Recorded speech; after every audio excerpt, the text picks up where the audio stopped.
I'm Rachel, 30 years old, and grew up in what I believed was a tight-knit family in suburban Boston.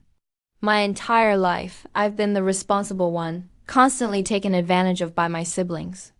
But last Christmas, everything I thought I knew about my family shattered when I uncovered their calculated betrayal.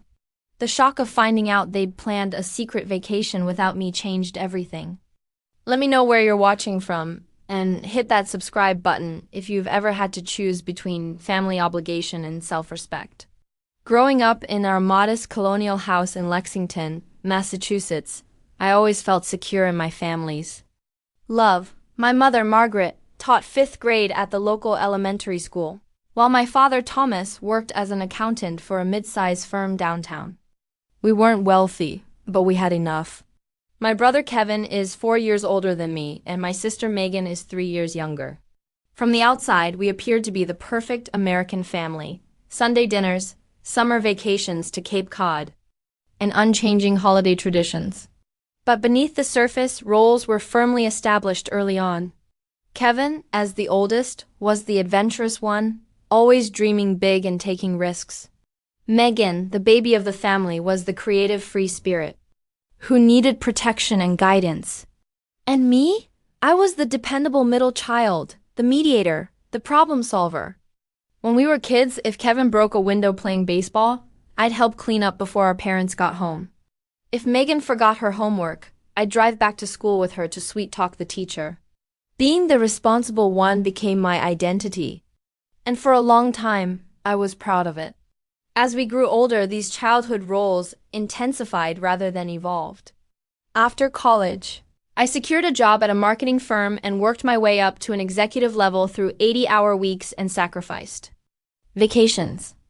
Meanwhile, Kevin bounced from one entrepreneurial opportunity to another, a food truck that lasted 6 months, an app idea he never fully developed, a drop-shipping business that collapsed after a year. Every time one of Kevin's ventures failed, he'd approach our parents for a business loan.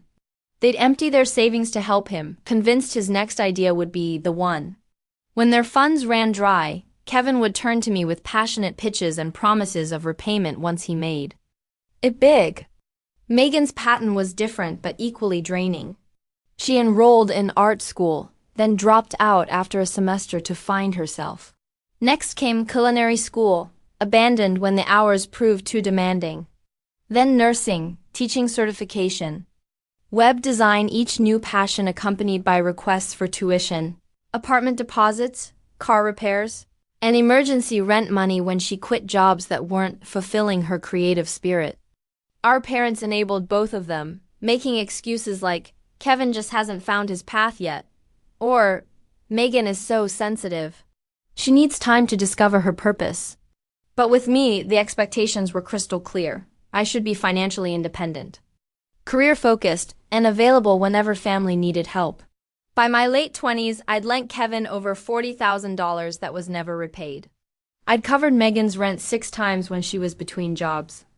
I'd contributed to our parents' household expenses when they drained their retirement accounts to fund Kevin's latest business idea, all while managing my own mortgage, car payment, and student loans. The resentment built slowly. Each time I received a panic call about an overdue bill or a teary plea for just a small loan until next month, I felt a little more used. But they were family, and in our house, family always came first. 3 years ago, I met Marcus at a charity event hosted by my company. He was smart, stable, and immediately saw through my family's dynamic. On our third date, after I canceled dinner plans because Megan needed help moving out of her apartment, her roommates were totally toxic, Marcus asked gently. Do you realize you're enabling their dependency? I dismissed his concerns. They're going through rough patches. They'd do the same for me, but would they? The question lingered as our relationship deepened. Marcus came from a family where everyone pulled their weight. His brother and sister were independent, and family gatherings were about connection, not financial assistance. Still, I held on to hope that my siblings would mature, that my parents would establish boundaries, that we'd eventually become the truly supportive family I pretended we already were. Every Christmas, we gathered at my parents' house for our traditional celebration. Despite everything, I cherished these moments when we seemed like the loving family I wanted us to be. Last year, Marcus proposed after 2 years together.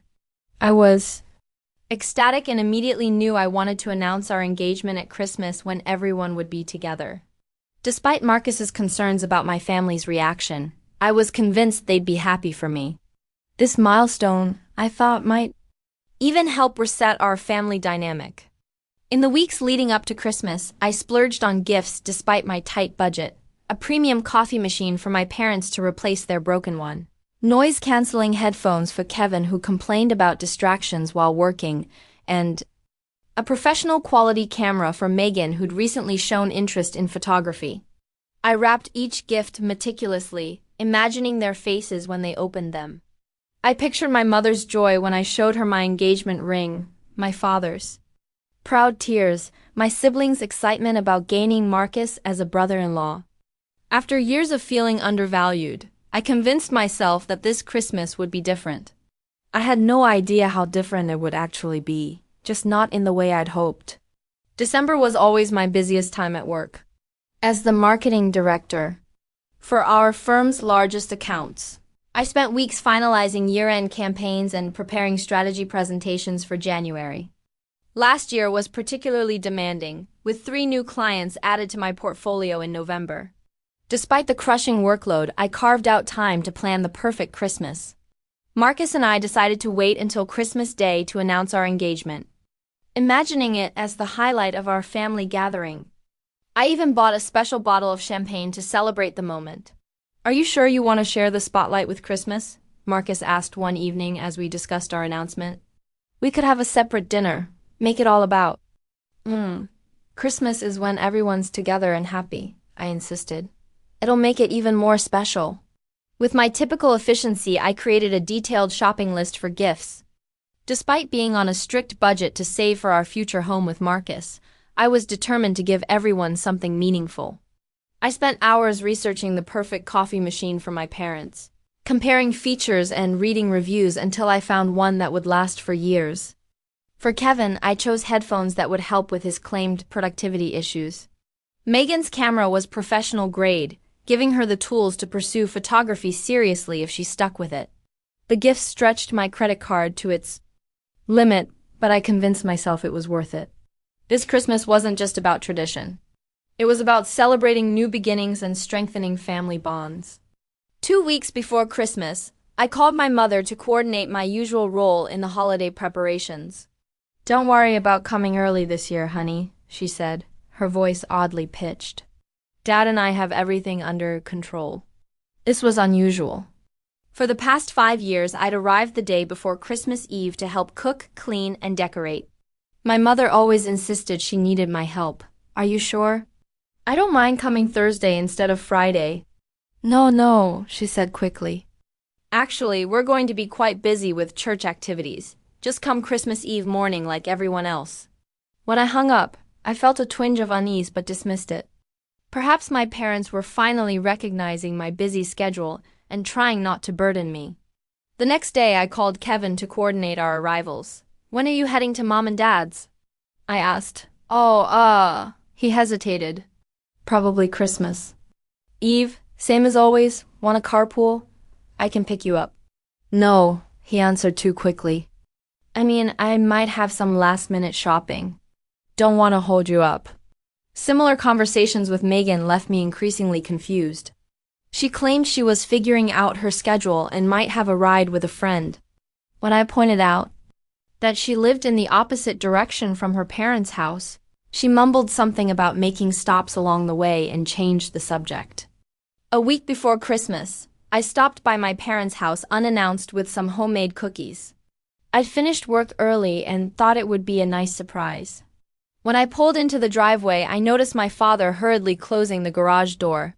Through the gap, I glimpsed several suitcases. "Rachel, what a surprise," he said, his smile too bright. "Your mother's not home right now. What's with the luggage?" I asked. "Are you going somewhere?" "Just organizing for the church donation drive," he answered, guiding me away from the garage. These old suitcases have been cluttering the attic. Inside, the house was immaculate, unusual for my parents, who typically left Christmas preparations until the last minute. When I mentioned this, my father shrugged and said, "Your mother's been on a cleaning spree. You know how she gets." I noticed travel brochures hastily shoved under a magazine on the coffee table but didn't comment. As I was leaving, my mother called, and I overheard my father say, "Yes, she just stopped by unexpectedly." No, I don't think she suspects anything. That evening I mentioned these strange occurrences to Marcus. "Something feels off with my family," I said. "Everyone's being weird about Christmas plans," Marcus frowned. "Do you think they might be planning something without you?" "No way!" I dismissed the thought. Christmas is sacred in our family. We always spend it together, but the seed of doubt was planted. I found myself checking my siblings' social media more frequently, looking for clues. Kevin had been unusually quiet online, and Megan's posts were vague about her holiday plans. 3 days before Christmas, I received a group text from my mother. Reminder to everyone, Christmas Eve dinner at 6 o'clock. Church service at 9 o'clock, presents Christmas morning at 10 o'clock. Can't wait to have all my children under one roof. The message reassured me. I was being paranoid, letting work stress affect my perception. Of course, we would have our normal Christmas. Of course, my family wouldn't exclude me from anything important. When Christmas Eve arrived, Marcus and I drove to my parents' house with our gifts and champagne. The familiar sight of my childhood home, decorated with multicolored lights and the plastic Santa my father had displayed every year since I was born, filled me with warmth. Whatever strange vibes I'd been feeling had to be in my head. My mother greeted us at the door with hugs and exclamations about how tired I looked. My father clapped Marcus on the back and offered him a beer. Kevin and Megan were already there, both glancing at their phones more than usual. Aunt Patty and Uncle Bill arrived shortly after us, along with my cousins Amber and Taylor. I noticed them exchange looks with my parents that seemed loaded with meaning. When I hugged Aunt Patty, she whispered, "It's so good to see you, dear. We've missed you at family gatherings." This struck me as odd. I'd attended every family event in the past year. During dinner, conversation flowed but felt somehow rehearsed.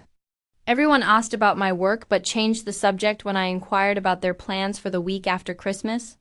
Kevin avoided eye contact and Megan seemed unusually interested in the table centerpiece. After dinner, as we prepared to leave for the church service, Megan realized she'd forgotten her phone in the kitchen. She asked if I could grab it while she put on her coat. Always the helpful sister, I agreed. In the kitchen, I found her phone on the counter. As I picked it up, a notification flashed on the screen, a group text that included my parents, Kevin, and several other family members. The preview showed just enough. Flight confirmed for 10 a.m. 12/26. Everyone packed. My heart sank. I told myself there must be an explanation. Maybe they were planning a surprise for Marcus and me, but why wouldn't they include me in the planning? With shaking hands, I returned Megan's phone and said nothing. Throughout the church service, I sat in a daze, barely hearing the familiar carols as questions tumbled through my mind. What were they planning? Why was I excluded? Should I confront them now or wait? That night, as Marcus and I settled into my old bedroom, I whispered my discovery. "You need to ask them directly," he advised. "Don't let this ruin our engagement announcement, but don't let it go either." I nodded, determined to enjoy Christmas morning, despite my growing anxiety.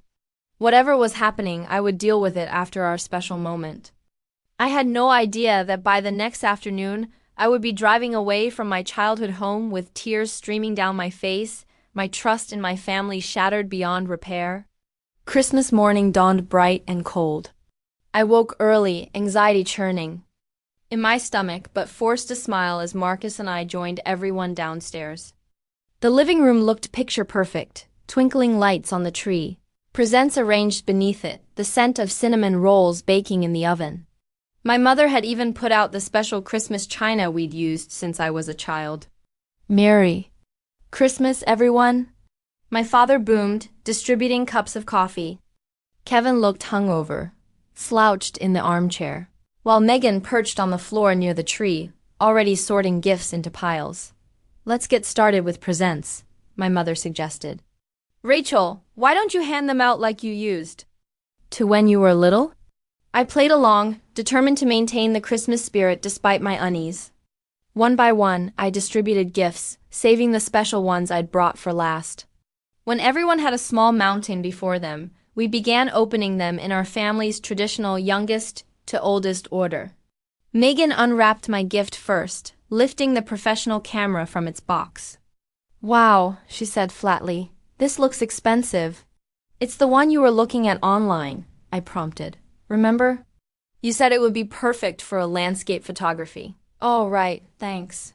She set it aside without examining the features I'd spent hours researching. Kevin's reaction to his noise-canceling headphones was similarly underwhelming. "Cool. Thanks, Rach," he muttered, barely glancing at them before moving on to the next gift. My parents showed more enthusiasm for their coffee machine, but I caught them exchanging a glance that seemed almost guilty. My own gifts were thoughtful but oddly impersonal. A generic sweater from my parents, a gift card from Kevin, bath products from Megan. Nothing that suggested they'd put much thought into what I might actually want or need as the unwrapping. Wound down, I squeezed Marcus's hand, signaling it was time for our announcement. He nodded encouragingly. "Everyone," I said, standing up. "Marcus and I have some news to share." All eyes turned to me, and for a moment I felt the familiar warmth of being surrounded by family. "We're engaged." I held out my hand to display the vintage sapphire ring Marcus had given me. "He proposed last month, and we wanted to tell everyone together on Christmas." There was a beat of silence before my mother rose to hug me. "Congratulations, honey, that's wonderful news." My father shook Marcus's hand. "Welcome to the family, son." Kevin raised his coffee mug in a half-hearted toast.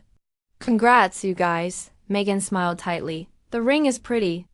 Their reactions felt muted, almost distracted.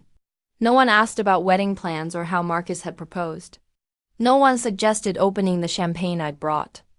After a few minutes of stilted conversation, my mother announced it was time to prepare Christmas dinner. "I'll help," I offered automatically. "No need," she replied. "Megan's already helping me." In the sudden shuffle of activity, Megan left her phone on the couch. A notification lit up the screen, and without thinking, I glanced at it. It was a message from someone named Bahamas Group that read, "Final reminder, meet at airport 8 a.m. tomorrow. Don't forget passports and sunscreen." My stomach dropped. I picked up the phone, and before I could stop myself, I opened the message thread. What I saw confirmed my worst fears. It was a group chat including my parents, Kevin, Megan, Aunt Patty, Uncle Bill, and my cousins, everyone present at our Christmas gathering except Marcus and me. The messages detailed plans for a 10-day family vacation to the Bahamas. Departing December 26th, they'd been planning it for months, coordinating flights, sharing resort information, discussing excursions. One message from my mother read, "Remember, not a word to Rachel. She's so busy with work anyway, and we don't want her to feel left out." Kevin had replied, "She'd probably just say she can't come because of some deadline." Megan's response, "Plus she'd bring Marcus, and this is supposed to be just family." Just family. The words burned into my brain. Apparently, I was family when they needed money or help, but not when it came to creating happy memories together. When Megan returned and saw me with her phone, her face drained of color. "Why? Are you going through my phone?" she demanded, snatching it away. "Why are you all going to the Bahamas without telling me?" I countered, my voice shaking. The room fell silent. Marcus moved to stand beside me, his hand on my shoulder in silent support. My mother emerged from the kitchen, wiping her hands on a towel. "What's going on?" "I know about the trip," I said, fighting to keep my voice steady. "The one you've been planning for months. The one everyone here knows about except Marcus and me." My father stepped forward, his expression a mixture of guilt and defiance. "Rachel, it's not what you think." "Really? Because it looks like my entire family planned a vacation together and deliberately excluded me." "We didn't exclude you," my mother insisted. We knew you were busy with work, and we didn't want to make you feel bad about not being able to come. So instead of inviting me and letting me decide, you all lied to my face for months." Kevin shrugged, avoiding my gaze. "You're always so busy with work anyway." We figured you wouldn't want to take the time off. And we wanted a real family vacation, Megan added, then flinched at her own words. A real family vacation, I repeated slowly. So Marcus and I aren't real family? That's not what she meant, my father interjected quickly. It's just that with your work schedule and Marcus's family obligations, coordinating everyone would have been complicated. Complicated? I echoed, the hurt in my chest hardening into anger. More complicated than orchestrating this elaborate lie? Then making sure no one slipped up and told me? Then clearing your browser history so I wouldn't see your vacation research? No one answered. How long have you been planning this? I asked. Aunt Patty cleared her throat. Since July, I think. 6 months. For 6 months, every conversation, every family dinner, every text message had contained this secret. And who's paying for this trip? I asked, though I already suspected. The answer. The uncomfortable glances between my parents and siblings confirmed it. Kevin, when you borrowed $3,000 from me in September for business equipment, was that for this trip? He had the decency to look ashamed. I was going to pay you back. And Megan, when I helped you with rent in October because you said your hours got cut, was that so you could save for this vacation? She studied the floor, saying nothing. Mom, Dad, that plumbing emergency you needed help with last month, was there even a leak? My mother's eyes filled with tears. Rachel, please understand. We just wanted a nice family vacation. Without me, I finished for her. You're making this a bigger deal than it is, Kevin complained. It's just a trip. It's not just a trip, I said, my voice breaking. It's the fact that you all went out of your way to hide it from. It's the fact that you used me for money to fund it. It's the fact that none of you considered for a moment how this would make me feel. We did consider your feelings, my father insisted. That's why we didn't tell you. We didn't want you to feel left out. The twisted logic was almost laughable. So instead, you deliberately left me out. How does that make sense? Number. One had a good answer. The room filled with awkward silence, broken only by my mother's quiet sniffling. Marcus squeezed my shoulder. I think we should go, he said softly. I nodded, suddenly exhausted. We're leaving. Enjoy your vacation. Rachel, don't go like this, my mother pleaded. It's Christmas. Yes, it is, I agreed. And I just found out what my family really thinks of me. Best gift ever. As Marcus and I gathered our things, my family's excuses continued. They hadn't meant to hurt me. They planned to tell me eventually. They'd bring me a souvenir. Each word only deepened the wound. I walked out of my childhood home without looking back, the carefully wrapped presents I'd brought sitting forgotten under the tree. In the car, Marcus drove in silence while I stared out the window, tears streaming down my face. My phone buzzed with messages from my family, but I couldn't bear to read them. They used me, I whispered. Finally. All these years they've been using me. Marcus reached for my hand. What do you want to do? I closed my eyes, the weight of years of unequal treatment crushing down on me. I don't know yet, but I know things can't go back to the way they were. As we drove away from my past, I had no idea that this painful revelation would ultimately lead me to the strongest decision of my life and eventually to freedom I never knew was possible. The week after Christmas passed in a blur of grief and anger. I called in sick to work for the first time in 3 years, unable to face client meetings while my emotional world imploded. Marcus brought me tea and sat with me through tearful nights, never once saying, "I told you so," about my family's behavior. My phone filled with messages I couldn't bring myself to read. Notifications from Instagram showed my family's vacation photos, sunset beach walks, fancy resort dinners, smiling group pictures with everyone wearing matching tropical shirts. Each image was a fresh wound, proof that they were having the time of their lives while I processed the betrayal. You should block them, Marcus suggested gently on the 3rd day, after finding me sobbing over a photo of my parents and siblings on a catamaran cruise. At least until you're ready to deal with this. I need to see, I insisted. I need to understand what was worth lying to me for months. But looking at their smiling faces only deepened my confusion and hurt. How could they enjoy themselves? Knowing what they'd done, did I matter so little to them? On New Year's Eve, while Marcus and I sat quietly at home instead of attending the party we'd planned to go to, I finally opened their messages. From Mom, Rachel, please don't overreact. We love you and never meant to hurt you. Call me when you've calmed down. From Dad, your mother is upset. This vacation was her idea to bring the family together. Don't ruin it for her. From Kevin, seriously sis? Drama much? It's just a vacation. I'll pay you back when I get home. From Megan, I'm sorry you found out that way, but you're being super dramatic right now. Not everything is about you. Not a single genuine apology. Not one message that acknowledged the real issue, that they had conspired to exclude me. While using my financial support to fund their trip, I threw my phone across the room, startling Marcus. They still don't get it, I said, fresh tears streaming down my face. They think I'm overreacting because I wasn't invited on vacation.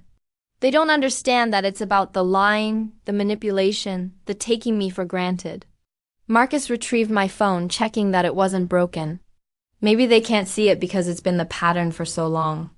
You've always been the responsible one, the giver, the fixer. They don't know how to relate to you any other way. His words struck me with the force of revelation. He was right. Our family dynamic had been set in stone since childhood. Kevin. And Megan took my parents enabled them, and I provided. I never seriously challenged this pattern, always giving in to the pressure to be the dependable daughter, the generous sister. The next day, I started therapy with Dr. Fiona Barrett, a family systems specialist Marcus had researched for me. In our first session, I poured out the Christmas story and years of background. What I hear, Dr. Barrett said carefully, is that you've been cast in a role that no longer serves you, but your family resists any attempt to redefine that role. Why? I asked. Why can't they see how unfair it's been? Because the current system works for them, she explained. If you change your role, everyone else has to change, too, and change is uncomfortable. They're going to push back hard to maintain the status quo. Over the next few weeks, Dr. Barrett helped me see that the Christmas incident wasn't an isolated event, but the culmination of a lifetime of imbalance. She encouraged me to journal about other instances when my family had taken advantage of my generosity. The list was painfully long. Kevin borrowing my car for 6 months during college, returning it with a damaged transmission he couldn't pay to fix. Megan ruining my favorite dress before an important interview, then dismissing my upset because it's just clothes. My parents expecting me to host and fund Thanksgiving dinner last year because they'd spent their holiday budget on a weekend getaway with friends. As January progressed, I slowly returned to my normal work routine. But my perspective had fundamentally shifted. I checked my bank statements and credit card history, calculating exactly how much money I'd given my family. Over the years, the total was staggering, over $70,000 since I'd started working full-time. What could I have done with that money? Marcus and I had been saving for a down payment on a house, delaying our plans because my finances were constantly drained by family emergencies. I could have taken the international vacation I'd always dreamed of, or invested in additional education, or simply built a more secure financial future. The anger that replaced my initial hurt was clarifying. I began to see that my willingness to always say yes hadn't actually helped my family. It had enabled patterns of dependency and entitlement that weren't healthy for any of us. In late January, my family returned from their Bahamas trip. My mother called immediately, leaving a voicemail that managed to sound both concerned and annoyed. Rachel, this silent treatment is childish. We need to talk about what happened. Call me back. I didn't. Instead, I forwarded the voicemail to Dr. Barrett, who pointed out the subtle manipulation, framing my need for space as childish, making the issue about my response rather than their actions. A few days later, Kevin texted, "Hey sis, I need to borrow $600 for rent. Things are tight after the trip. I'll pay you back next month for sure." The audacity was breathtaking. No acknowledgement of what had happened, no real apology, just another request for money. In the past, I would have transferred the funds immediately, accepting his empty promise of repayment. This time I simply replied, "No." His response came within seconds. "What do you mean, no?" "I need it by tomorrow or I'll get late fees." "That's not my problem," I wrote back. "Figure it out yourself." The barrage of texts that followed ranged from disbelief to anger to guilt-tripping. How could I leave him hanging? What kind of sister was I? Did I want him to get evicted? I turned off my phone and went to dinner with Marcus, who raised his glass in a toast when I told him what I'd done. "To setting boundaries," he said. "It's about time." The next day, my parents called, clearly having heard from Kevin. "Rachel," my father began without preamble, "your brother is in a difficult position. I know you're still upset about Christmas, but family helps family." "You're right," I agreed. "Family does help family. Like when family invites you on vacation instead of lying to your face? Like when family doesn't use you as an ATM?" "That's not fair," my mother interjected. "We've always been there for you." "When?" I challenged. "When have you ever put me first? When have you ever sacrificed for me the way I've sacrificed for all of you?" The silence was telling. "I've been thinking about this a lot," I continued, "about how our family works, and I've realized it's not working for me anymore." "What does that mean?"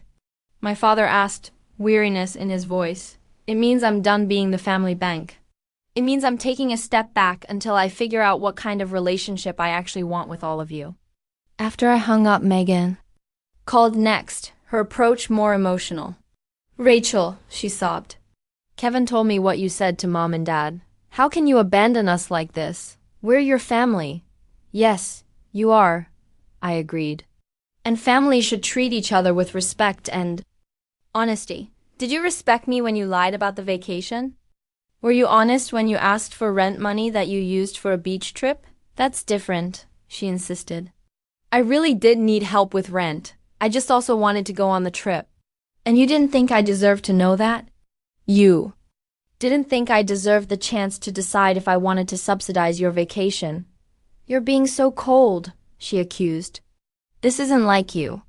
Maybe the Rachel you knew, the one who always said yes, who always put everyone else first. Maybe she doesn't exist anymore. As January turned to February, the pressure intensified. Extended family members began calling, Aunt Patty suggesting I was tearing the family apart over a simple misunderstanding. Uncle Bill insisting that family forgives. The only supporter was my cousin Jessica, who called one evening with a different perspective. "I just want you to know," she said quietly, "that I understand why you're upset. They did the same thing to me last year with the ski trip. No one told me until I saw the photos on Facebook. Her solidarity was a lifeline." "How?" "Did you handle it?" I asked. "Not as well as you," she admitted. "I forgave them immediately and pretended it didn't hurt, but it did, and honestly, nothing changed. They did it again this year with the Bahamas trip." Her words confirmed what I was beginning to understand, that without real consequences, my family would never change their behavior. The pattern would continue indefinitely, with me always cast as the reliable provider who could be taken for granted. As winter progressed, I maintained my distance while working with Dr. Barrett to process my feelings. The space allowed me to see our family dynamic with painful clarity. How my parents had always favored my siblings. How Kevin and Megan had learned to manipulate rather than self-sustain. How I'd been both victim and enabler of this unhealthy system. "What do you want a relationship with your family to look like going forward?" Dr. Barrett asked during one session. I considered the question carefully. "I want mutual respect. I want honesty. I want them to value me for who I am, not what I can provide. And if they can't give you that?" The question hung in the air, challenging me to consider a possibility I'd never allowed myself to face, that perhaps my family was incapable of the relationship I deserved. "Then I need to accept that and adjust my expectations accordingly," I said finally. "I can't keep hoping they'll change if they've shown me repeatedly that they won't." It was a turning point.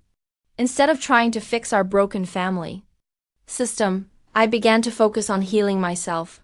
I stopped checking their social media. I invested more energy in friendships that felt balanced and supportive. I opened a new savings account specifically for the house down payment. watching with satisfaction as the balance grew without constant withdrawals for family emergencies.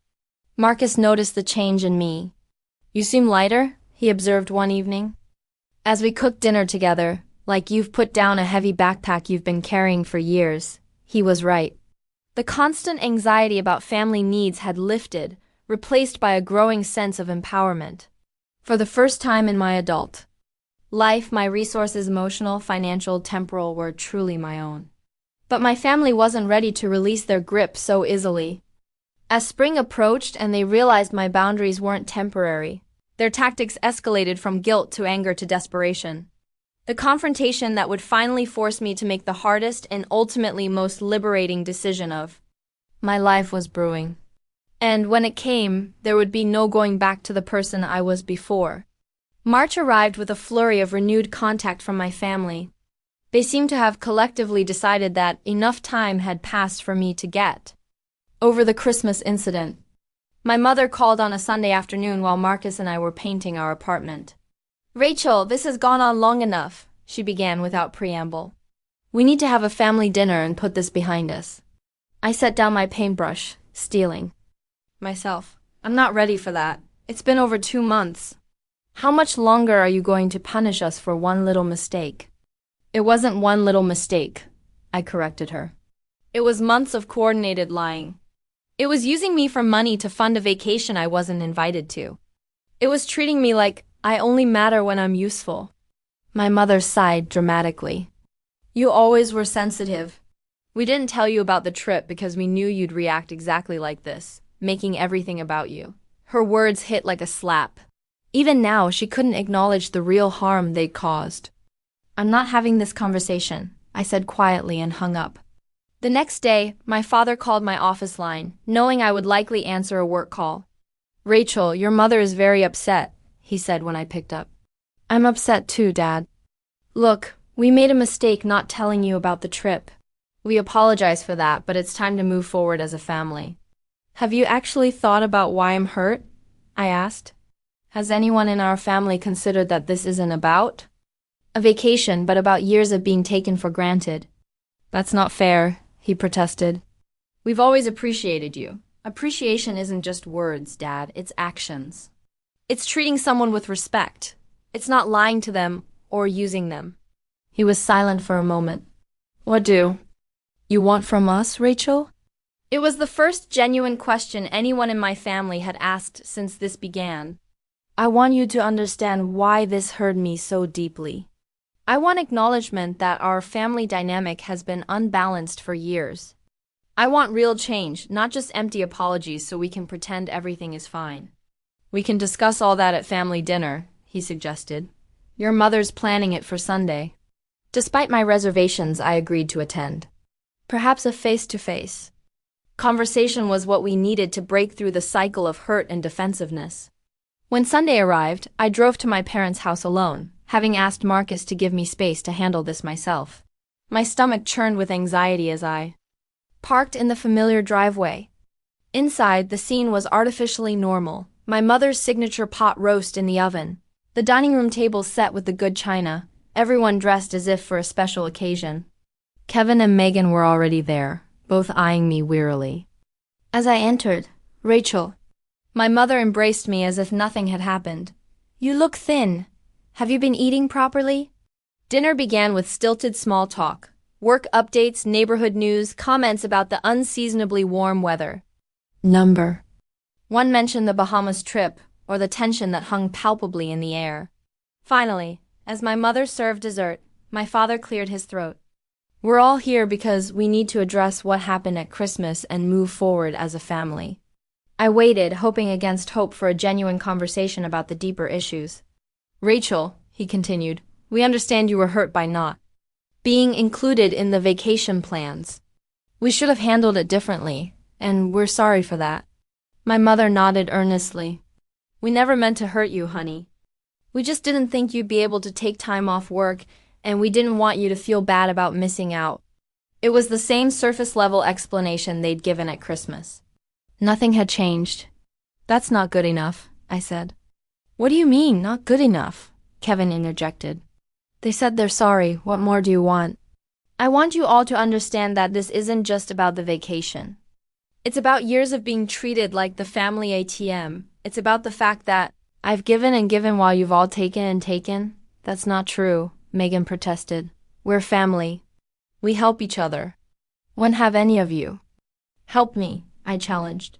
When have you sacrificed for me the way I've sacrificed for all of you? The silence was deafening. Let me be specific, I continued, pulling out my phone where I'd compiled notes. Kevin, in the past 5 years, you've borrowed over $40,000 from me without repaying a cent. Megan, I've covered your rent 6 times and paid for 2 separate college programs you dropped out of.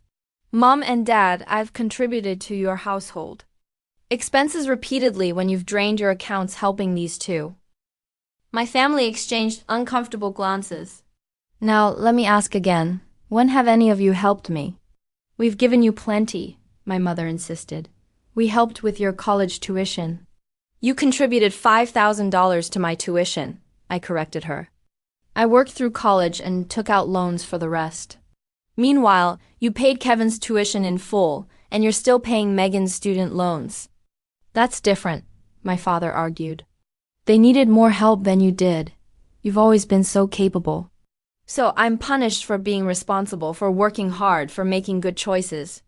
Nobody's punishing you, Kevin scoffed. You're just better with money than we are. And that makes it okay to treat me like your personal bank?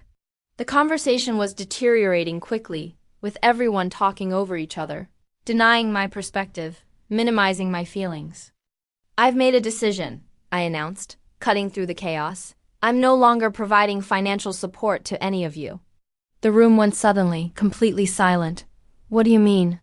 Kevin asked, his voice tight. I mean exactly what I said. No more loans, no more paying bills, no more financial bailouts of any kind. You can't be serious, Megan said, her eyes wide with alarm. I've never been more serious about anything in my life. My mother's hand fluttered to her throat. But what about family helping family? What about being there for each other? I'm still happy to be there emotionally, to spend time together, to build a healthier relationship. But the Bank of Rachel is permanently closed. But my rent is due next week, Kevin blurted out. I was counting on you. Of course he was. You'll need to figure it out yourself, I said calmly. Just like you figured out how to fund a Bahamas vacation. The mood shifted instantly from disbelief to panic. My financial support, which they had taken for granted for so long, was suddenly in jeopardy, and with it, their comfortable lives built on my sacrifices. You're being selfish, my father accused, anger replacing his earlier conciliatory tone. No, Dad, for the first time in my life, I'm refusing to be selfless to the point of self-harm. There's a difference. Is this because of Marcus? My mother demanded. Has he turned you against your family? The suggestion that I couldn't make my own decisions was infuriating. This has nothing to do with Marcus and everything to do with how you've all treated me. He simply helped me see what I should have recognized years ago, that this isn't a healthy family dynamic. So you're choosing him over us? Megan said bitterly. I'm choosing myself, I corrected her. I'm choosing not to be used anymore. As the reality of my decision sank in, the conversation devolved further. Kevin accused me of being heartless. Megan cried about potentially losing her apartment. My mother invoked family loyalty and tradition. My father threatened that I would regret cutting ties with family. I'm not cutting ties, I clarified. I'm setting boundaries. There's a difference.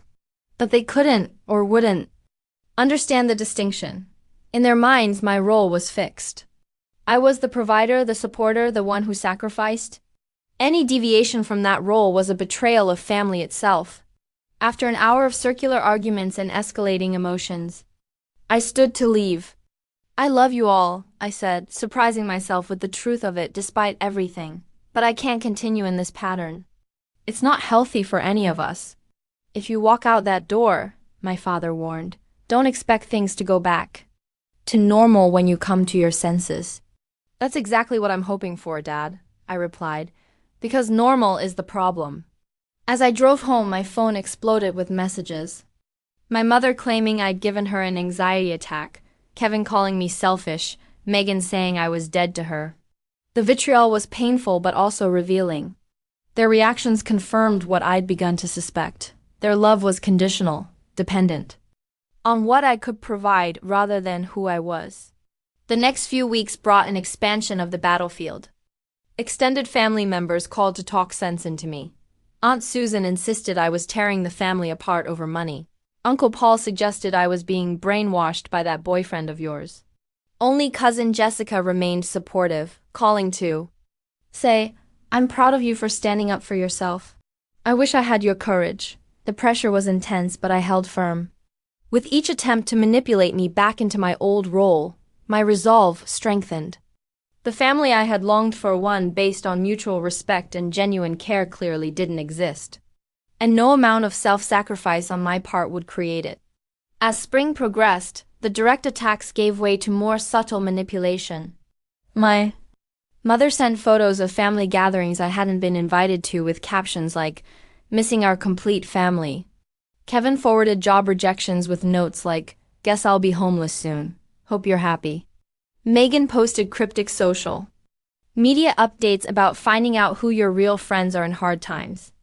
Each attempt to make me feel guilty reinforced that I'd made the right decision. They still didn't understand, or chose not to understand, the fundamental issue. They saw me as a resource to be managed, not a person with valid feelings and boundaries.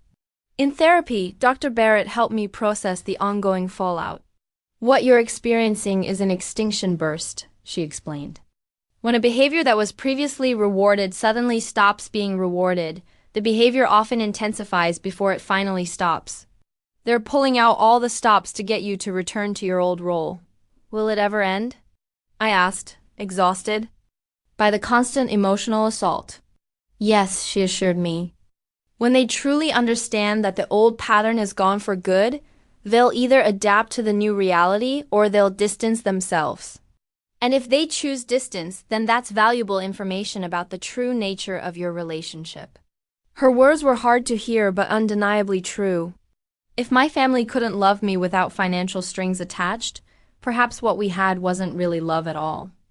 As the confrontation phase extended into early summer, I focused on strengthening my chosen family friends who valued me for myself, not what I could provide. Marcus and I moved forward with wedding plans, deciding on a small ceremony with people who truly supported our relationship. The lines had been drawn. I had taken my stand. But the most difficult test of my resolve, and the true breaking point that would determine the future of my family relationships, was yet to come. The breaking point came in late June, nearly 6 months after the Christmas revelation. I was at work when my mother called, her voice uncharacteristically soft. "Rachel, I've been doing a lot of thinking," she began. "I miss you." "We all do. Can we please try to move past this?" Her tone seemed sincere, lacking the accusatory edge of previous conversations. For a moment, hope flickered within me. Perhaps they were finally beginning to understand. "I miss you too, Mom," I admitted. "But moving forward requires more than just pretending nothing happened." I know," she said quickly. "We made mistakes. The vacation, the way we've relied on you financially, it wasn't fair." It was the most acknowledgement I'd received from any family member. My throat tightened with emotion. "That means a lot to hear, Mom. So you'll come to Sunday dinner this weekend?" "Everyone will be there, and we can start fresh." I hesitated, wary but wanting to believe in the possibility of change. "I'll think about it, okay? I need to check with Marcus about our plans." "Marcus," she repeated, her voice cooling slightly. "You know, Rachel, I sometimes wonder if he's the one who put all these ideas in your head about us using you." And there it was, the manipulation hiding beneath the apparent conciliation, the flickering hope extinguished. "Mom, I'm a 30-year-old woman with my own mind. My decisions are my own." "Of course, honey," she backpedaled, but the damage was done. "Just think about Sunday, okay? We miss you." After hanging up, I sat at my desk, a strange calm settling over me.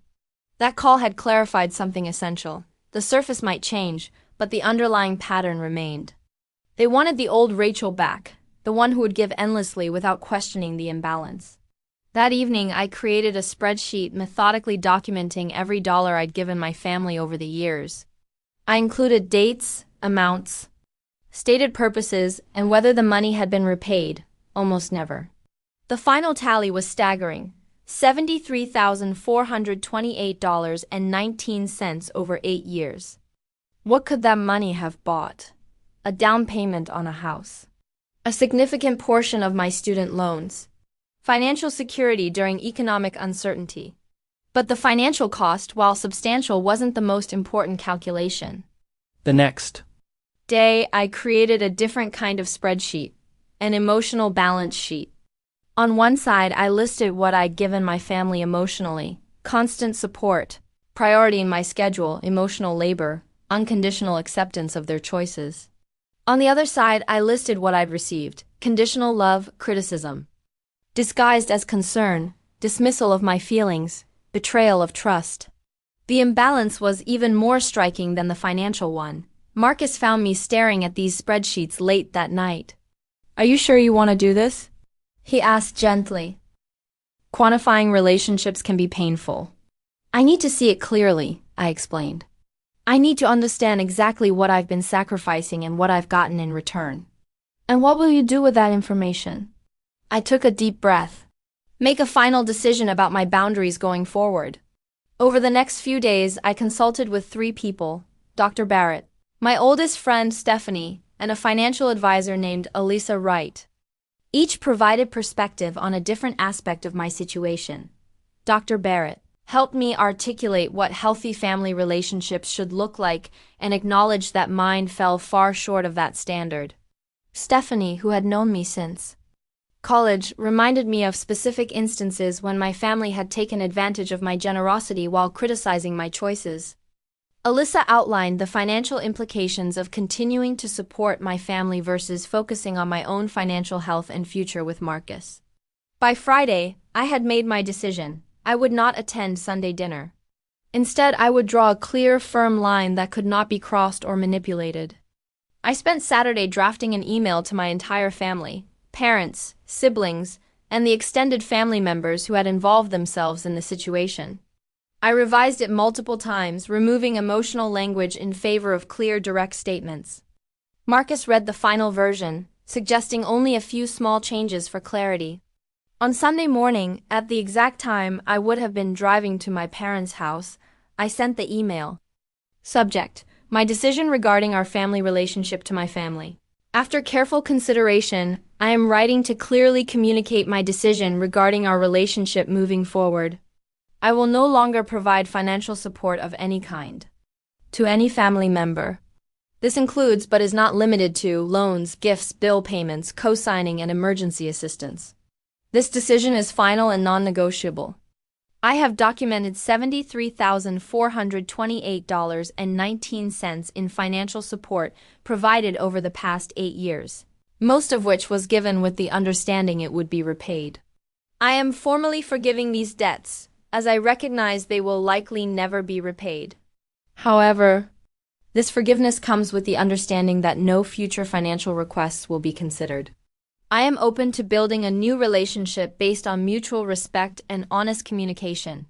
However, this cannot happen until everyone acknowledges the patterns that led to this point. I will not pretend that the Christmas incident was an isolated event, rather than part of a long-standing dynamic. For the immediate future, I am establishing the following boundaries. I will not attend family gatherings where my feelings and perspective are dismissed. I will not engage in conversations that attempt to guilt or manipulate me. I will not respond to messages that blame Marcus or others for my decisions.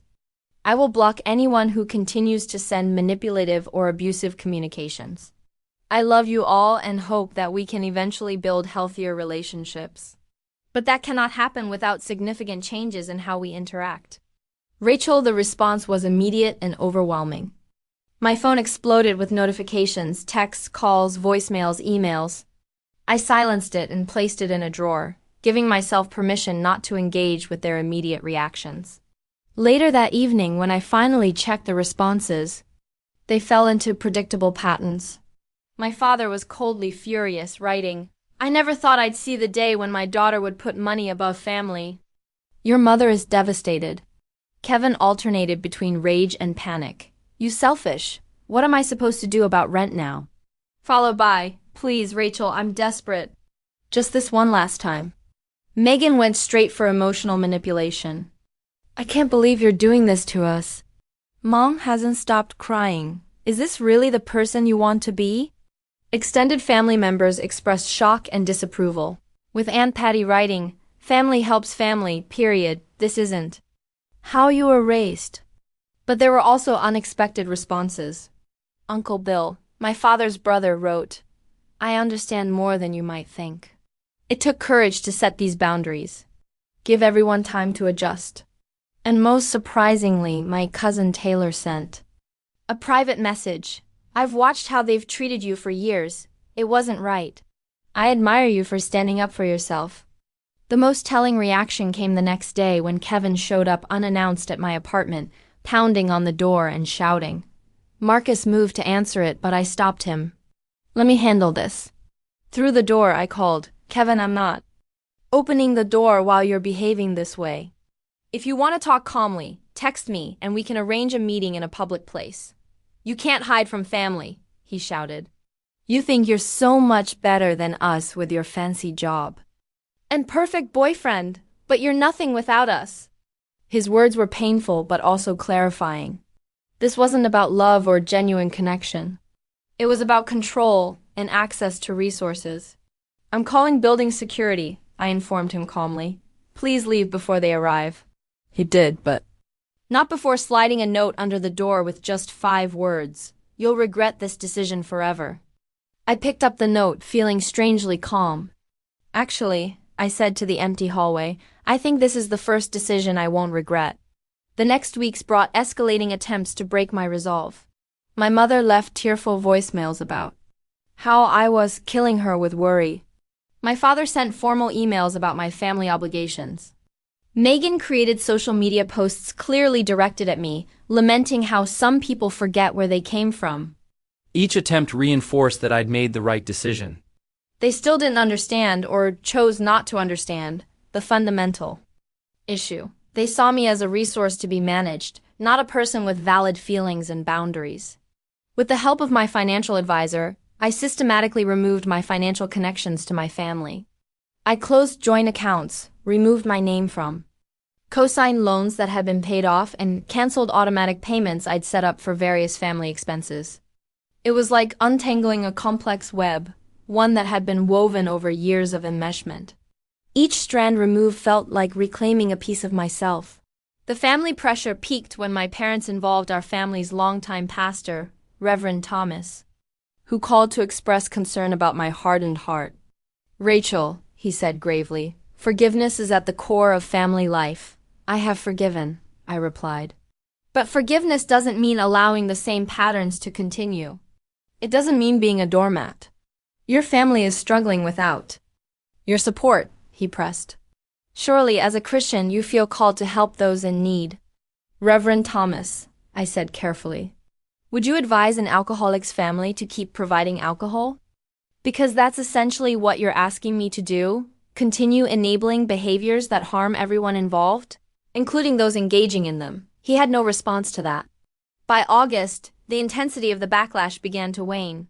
The daily barrage of messages slowed to occasional attempts. My mother's tone shifted from accusatory to resigned, my father's from commanding to distant. Kevin and Megan, forced to find other solutions to their financial problems, communicated less frequently. The most telling sign came when Megan posted on Instagram about her new job at Starbucks with a caption, "Sometimes you have to do what you have to do." It was the first job she'd held for more than a month in years. Kevin, according to mutual friends, had moved to a smaller apartment and taken on a roommate. My parents, facing the reality of no longer having my financial cushion for their retirement, had consulted with a financial advisor of their own. They were adapting, just as Dr. Barrett had predicted they might. Without access to my resources, they were finding ways to support themselves. The irony wasn't lost on me. My selfish decision had actually forced them into greater self-sufficiency and responsibility. As summer turned to fall, I experienced something unexpected, relief mixed with genuine grief. Relief that the constant drain on my finances and emotions had stopped. Grief for the family I had always wanted but never truly had. Through therapy, I came to understand that this grief wasn't new. It had been there all along, buried beneath layers of hope and denial. I wasn't mourning a lost relationship so much as acknowledging a truth I'd long tried to ignore, that the loving, supportive family I'd tried so hard to create through sacrifice and compromise had existed only in my imagination. By October, nearly a year after the Christmas that changed everything, Marcus and I had saved enough for a modest down payment on a condo. Without the constant financial demands from my family, our savings had grown surprisingly quickly. The day we signed the mortgage papers, I felt a profound sense of accomplishment and freedom. This milestone, which had seemed perpetually out of reach while I was supporting my family, had become attainable in less than a year of financial independence. That evening, as we toasted our new home with champagne, Marcus asked gently, "Any regrets?" I considered the question seriously. "About the condo?" "Absolutely none." "About your family?" he clarified. I looked around at the small but charming space that was truly ours, bought with money we had earned and saved, representing a future we were building together. "My only regret," I said finally, "is that I didn't set these boundaries years ago." As I prepared for my first holiday season without contact with my immediate family, I felt both trepidation and a quiet confidence. The path I had chosen wasn't easy, but it was right for me. And for the first time in my adult life, that was the priority that mattered most. 1 year after the Christmas that changed everything, I stood in the kitchen of the condo Marcus and I had purchased, arranging cookies on a platter for our holiday gathering. The guest list included friends from work, Marcus's brother and sister-in-law, my cousin Jessica and her husband, and a few neighbors we'd become close to. "Need any help?" Marcus asked, wrapping his arms around me from behind. "I think I've got it under control," I smiled, leaning back against him. Hard to believe it's been a year. "You've come so far," he murmured, kissing my temple. "I'm proud of you." His words warmed me because they were true. The journey from last Christmas to this one had been challenging but transformative. With the help of therapy, supportive friends, and the clarity that comes from distance, I had rebuilt my life around healthier relationships and stronger boundaries. Dr. Barrett had been instrumental in my healing process. Our weekly sessions had evolved from crisis management to deeper work on my patterns and beliefs. I learned to recognize and challenge the guilty thoughts that arose whenever I prioritized my own needs. I practiced saying no without following it with justifications or apologies. "Your mental health has improved dramatically," she noted during our session earlier that week. "When we started, you were having anxiety attacks and sleeping poorly. Now you seem centered and calm." She was right. The constant knot of tension I'd carried in my chest for years had dissolved. I slept through the night more often than not. The persistent sense of inadequacy of never doing enough, never giving enough had faded. Professionally, I'd thrived as well. Without the emotional drain of family drama, I had more energy and focus for my work. I'd been promoted to senior marketing director with a team of 8 reporting to me. The boundaries I practiced in my personal life translated to better management skills. I delegated effectively instead of taking everything on myself, and I advocated for my team's needs rather than just accommodating every client demand. Our new holiday traditions had evolved naturally. Instead of the formal, tension-filled gathering at my parents' house, we hosted a relaxed open house where friends could drop in throughout the day. Instead of expensive gifts designed to impress, we organized a light-hearted white elephant exchange. Instead of my mother's rigid menu, we created a potluck where everyone brought a dish that represented their own family traditions. "The ham smells amazing," I told Marcus, checking the oven. "Your grandmother's recipe was definitely the right choice. She'd be thrilled to know we're using it," he said. "She always said food is how you build new families." New families. The phrase captured exactly what I'd been creating over the past year. A chosen family built on mutual respect and genuine care rather than obligation and guilt. I still received occasional updates about my biological family through extended relatives and social media. The updates confirmed what I'd hoped might happen, that my withdrawal of financial support would ultimately benefit everyone. Kevin, faced with the reality of supporting himself completely, had taken a steady job at an insurance company rather than chasing get-rich-quick schemes. According to my cousin Taylor, he'd been there 6 months and was doing well. He actually seems less stressed, Taylor reported during a coffee date. He's not constantly scrambling for money or pitching new business ideas. He just goes to work, collects his paycheck, and pays his bills like a regular adult. Megan had surprised everyone by not only keeping her Starbucks job, but also returning to community college with a clear plan.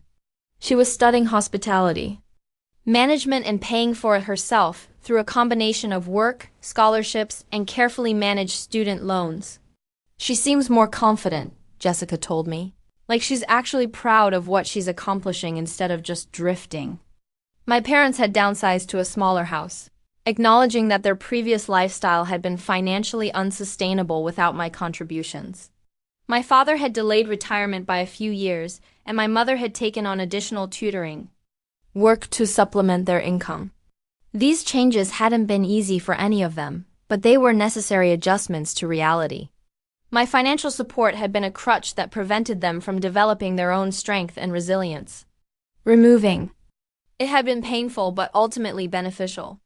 Our relationship remained distant but was slowly evolving.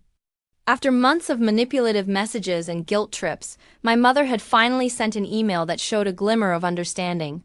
I've been thinking about what you said regarding patterns in our family. While I don't agree with how you've handled things, I can acknowledge that we relied on you too heavily. Your father and I are working with a financial advisor now to plan for our retirement without burdening you or your siblings. I hope someday we can find a way to be family again without the financial aspect. It wasn't a full acknowledgement of the deeper emotional issues, but it was a start in admission that the previous dynamic had been inappropriate and unsustainable. I responded with a brief but cordial email, thanking her for reaching out and expressing hope for continued growth and understanding. We weren't ready for in-person meetings or holiday gatherings, but the door was slightly open for a new type of relationship in the future. Kevin and Megan remained more resistant to change. Kevin had sent a Christmas card with a stiff note saying he was doing fine without any help. Thanks. His pride clearly still wounded. Megan followed me on Instagram from a new account but never commented or messaged directly. These small gestures revealed the painful truth about family healing. It happens at different rates for different people, and sometimes complete reconciliation is impossible. I had made peace with that reality, understanding that I could only control my own actions and responses, not anyone else's journey. The doorbell rang, interrupting my reflections. Our first guest had arrived. As the condo filled with friends and chosen family, the contrast with last Christmas couldn't have been more striking. Instead of walking on eggshells, I moved freely through my own space. Instead of manufacturing cheer to cover underlying tension, genuine laughter filled the rooms. Instead of measuring my worth by what I provided, I was valued simply for being myself. After dinner, as we gathered in the living room for dessert, Jessica raised her glass. I'd like to propose a toast to Rachel and Marcus for creating this beautiful new tradition and for showing all of us what it means to build a life on your own terms. Glasses clinked as warm eyes met mine around the room. In that moment, surrounded by people who truly saw and appreciated me, I felt a profound sense of homecoming, not to a physical place, but to myself. Later, after the last guest had departed and Marcus and I were cleaning up, he asked, "What are you thinking about? You've got that reflective look." I considered the question as I rinsed a plate. I'm thinking about how sometimes the hardest decisions lead to the most growth. A year ago, I was devastated about losing my family. Now I understand that I didn't lose them. I found myself. He nodded, understanding as always. And in finding yourself, you created space for relationships that actually nurture you instead of depleting you. Exactly. I placed the last dish in the dishwasher and turned to embrace him. I learned that protecting your peace isn't selfish, it's necessary. That real love doesn't demand the sacrifice of your self-worth. That. Sometimes the strongest family bonds are the ones we choose, not the ones we're born into. As we turned off the lights and prepared for bed, I felt a deep sense of peace. The journey hadn't been easy, and it wasn't completely finished. There would always be complicated feelings about my family of origin, occasional pangs of loss. For what might have been. But I had discovered a profound truth through this painful process, that the capacity to set boundaries, to require respect, to value myself, these weren't acts of selfishness, but of self-preservation.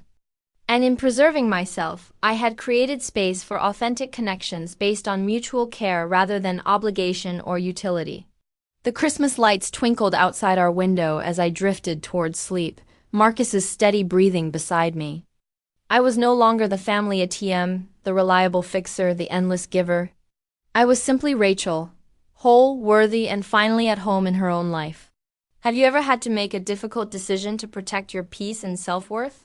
Did it lead to unexpected growth or healing? I'd love to hear your experiences in the comments below. And if this story resonated with you, please hit that like button and subscribe for more stories about finding strength through life's challenges. Remember, sometimes the hardest choices become our greatest blessings. Thank you for being part of this journey with me, and may you find the courage to create the life and relationships you truly deserve.